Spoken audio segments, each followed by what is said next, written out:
Angkat mah angkat aja, nggak perlu pakai teknik, nggak perlu hitung-hitung set. Yang penting angkat, angkat, angkat. Buktinya Arnold aja yang formnya goyang-goyang, itu badannya bisa gede kok. Jadi gini, teman-teman, nggak ada sebenarnya yang salah selama kalian latihan. Latihan aja itu udah lebih baik daripada nggak latihan. Beberapa dari kita itu nggak punya waktu banyak. Beberapa dari kita itu nggak hidupnya melulu tentang angkat beban. Beberapa dari kita juga punya kehidupan di luar ataupun ada olahraga lain. Jadi harus manage kelelahannya. Jadi mau nggak mau kita harus pelajari nih latihan gimana yang paling optimal dalam jangka waktu yang pendek biar kita itu bisa dapetin hasil yang at least oke. Nah disitulah perbedaan antara latihan yang menggunakan prinsip dan latihan yang asal-asalan. Ya sekali lagi saya nggak berusaha untuk menggurui kalian. Kalau kalian udah cocok pakai yang gaya kalian ya silakan. Nggak apa-apa. Kalau misalkan pun nggak mau dengerin saya nggak apa-apa. Tinggal dengerin aja orang yang lebih besar.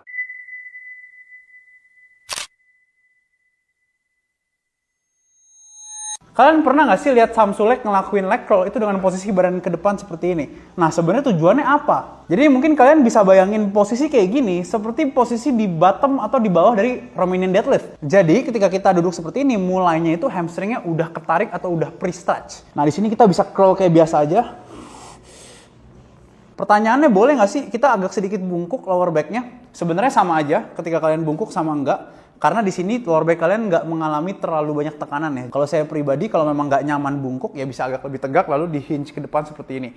Tapi biasanya megangnya agak sedikit susah ya. Jadi saya biasa pegang di bawah seperti ini. By the way, jangan lupa follow Strength Bay karena saya akan upload berbagai konten menarik lainnya. Hal ini harus kalian perhatiin banget kalau mau latihan kalian itu optimal dalam konteks membangun massa otot ya. Kalian harus ingat bahwa latihan stimulatif adalah latihan yang mendekati gagal atau sampai gagal. Untuk tahu latihan kalian sudah mendekati gagal atau sampai gagal, itu adalah dari kecepatan angkatan kalian. Kita biasa sebut ini involuntary slowing of contraction. Jadi kalian bukan membuat-buat gerakannya jadi pelan, kalian buat-buat, enggak. Tapi beneran memang kalian udah nggak bisa angkat lagi. Nah biasanya di 2 repetisi sampai 1 repetisi terakhir itu gerakannya akan lebih lambat lagi. Sampai akhirnya di titik gagal, tangan kalian tuh ibarat udah nggak bisa lagi untuk naik. Meskipun kalian udah coba. Jadi gagal itu nggak perlu kalian sampai nggak bisa angkat sama sekali partial sampai habis. Itu menurut saya nggak terlalu perlu. Karena ya stimulasinya nggak akan beda jauh dibanding sama yang gagalnya itu udah cukup sampai nggak gerak aja. Tapi kalau kalian nggak mau dengerin saya, sekali lagi nggak apa-apa. Dengerin aja orang yang lebih besar ya.